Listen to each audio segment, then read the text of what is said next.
সাহায্য করো। লতা পাতায় আমার পা পেঁচিয়ে গেছে, কিছুতেই ছাড়াতে পারছি না, সাহায্য করো। মেঘপরি যখন সাহায্যের জন্য এভাবে চিৎকার করছিল, ঠিক তখনই নদী থেকে এক সুন্দরী মৎস্যকুমারী ভেসে ওঠে। আর মেঘপরীকে এমন করুণ অবস্থায় দেখে বলে, আহা মেঘপরি, গাছের লতা পাতায় পেঁচিয়ে বুঝি বড্ড কষ্ট পাচ্ছ? দাঁড়াও, আমি তোমাকে মুক্ত করে দিচ্ছি।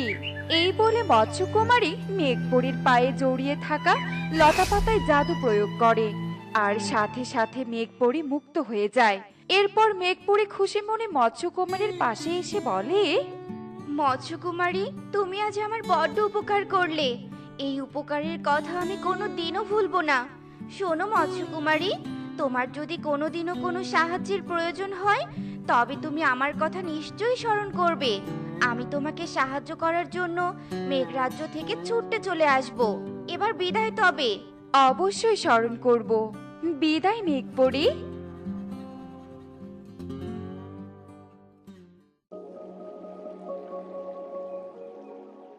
বাবা, আজ কত মাছ! সব মাছ শিকার করব আর মজা করে খাবো। মৎস্যকুমারী যখন আপন মনে মাছ শিকার করতে থাকে, ঠিক তখনই মৎস্য রাজার পুত্র মৎস্যকুমারীকে দেখে ফেলে। আর মৎস্যকুমারীর অমন রূপ দেখে মুগ্ধ হয়ে যায় আর বলে, কি অপূর্ব সুন্দরী এক মৎস্যকুমারী! তাকে দেখে তো আমি চোখ ফেরাতেই পারছি না। এই যে শুনছো, তুমি কোন জলরাজ্যের মৎস্যকুমারী গো? তোমার রূপে আমি তো মুগ্ধ হয়ে গেছি। তোমাকে বিয়ে করতে চাই। বলো, তোমার রাজ্যের ঠিকানা দাও। ক্ষমা করবেন মৎস্যকুমার, আমি কোনো রাজ্যের মৎস্যকুমারী নই। আপনার পিতার এই জল রাজ্যেরই সাধারণভাবে বেড়ে ওঠা এক সাধারণ মৎস্যকুমারী। আপনার আমার বিয়ে কখনোই সম্ভব নয়। না না, এভাবে বলো না মৎস্যকুমারী। এক দেখায় আমি তোমার প্রেমে পড়ে গেছি। আমাকে ফিরিয়ে দিও না। ঠিক আছে, আপনি যদি আপনার পিতাকে রাজি করিয়ে আমাকে বিয়ে করতে পারেন, তবে আমি আর আপত্তি করব না। ঠিক আছে, তবে তাই হোক। আমি আমার পিতাকে রাজি করিয়ে ঠিক ফিরে আসব।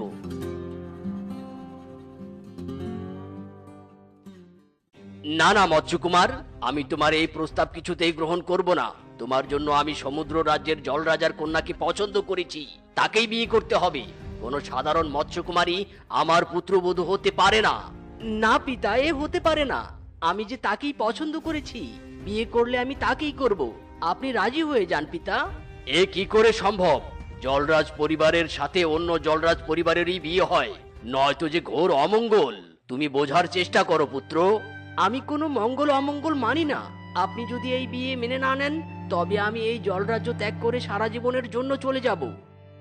না পুত্র না, ঠিক আছে, আমি এই বিয়েতে রাজি। এক সাধারণ মৎস্যকুমারীকেই আমার পুত্রবধূ হিসেবে মেনে নিব। মৎস্য রাজার কথা শুনে মৎস্যকুমার বড্ড খুশি হয়।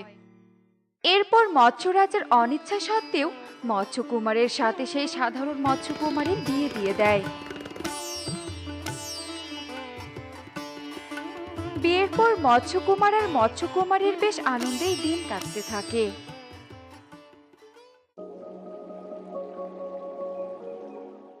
দাসী এতক্ষণ ধরে মৎস্যকুমারীর কক্ষে কি করছে? মৎস্যকুমারী কি এখনো ডিম দেয়নি? এত সময় বয়ে যাচ্ছে, নিশ্চয়ই আমাদের জন্য কোনো খারাপ খবর আসতে চলেছে। এজন্যই তোমাকে বলেছিলাম নিয়ম না ভাঙতে। পিতা, আপনি অযথা চিন্তা করছেন। আমার মৎস্যকুমারীর কারণে কোনো অমঙ্গল হবে না। মৎস্যকুমারের এ কথা বলার সাথে সাথে জলরাজ্য হঠাৎ করে কেঁপে ওঠে আর চারদিকে ঝড় বৃষ্টি শুরু হয়। ঠিক তখনই দাসী কক্ষের দরজা খুলে বলে, মৎস্য রাজা মৎস্যকুমার, সর্বনাশ হয়েছে, সর্বনাশ হয়েছে। মৎস্যকুমারী এক অস্বাভাবিক ডিম দিয়েছে। একটা ডিমেরই 3টি রং। কি বলছো দাসী? এক ডিমের 3 রং মানে? কোথায় দেখি দেখি। এ কি? দাসী যা বলেছে তা তো দেখছি সত্যি। দেখো পুত্র দেখো, বলেছিলাম না এই মৎস্যকুমারী আমাদের জন্য অমঙ্গল। যখনই এমন আজব ডিম দিয়েছে, তখনই জলরাজ্যে এমন প্রলয়কারী ঝড় সৃষ্টি হয়েছে। নিশ্চয়ই এই 3 রঙের ডিমের মধ্যে থেকে কোনো রাক্ষসের বাচ্চাই জন্ম নেবে। আমাদের জলরাজ্যের উত্তরাধিকারী নয়। না না, আমি কোনো অশুভ ডিম দেইনি মৎস্যকুমার। বিশ্বাস করুন মৎস্যকুমার। না না মৎস্যকুমারী, পিতা যা বলেছে তাই ঠিক। কারণ কোনো মৎস্যকন্যারই এমন 3 রঙের ডিম হতে পারে না। সত্যি তুমি অশুভ ডিম দিয়েছো। এই ডিমের কারণেই এমন ঝড়। এই ডিম তোমাকে নষ্ট করতে হবে এক্ষুনি এবং এই মুহূর্তেই। না না, এই ডিমের মধ্যে আমার সন্তান আছে, আমি কিছুতেই ডিম নষ্ট করব না। না মৎস্যকুমারী, তোমাকে ডিম নষ্ট করতেই হবে, নয়তো আমি তোমাকে ত্যাগ করব। পিতার মতের বিরুদ্ধে তোমাকে বিয়ে করেছিলাম, এবার আর পিতার মতের বিরুদ্ধে যাব না আমি। না না, আমাকে ত্যাগ করবেন না, আমি আপনাকে ছেড়ে কোথায় যাব? আমার সাথে থাকতে হলে এই ডিম নষ্ট করতেই হবে। যাও, এক্ষুনি প্রাসাদের বাইরে গিয়ে নষ্ট করে এসো এই অশুভ ডিম।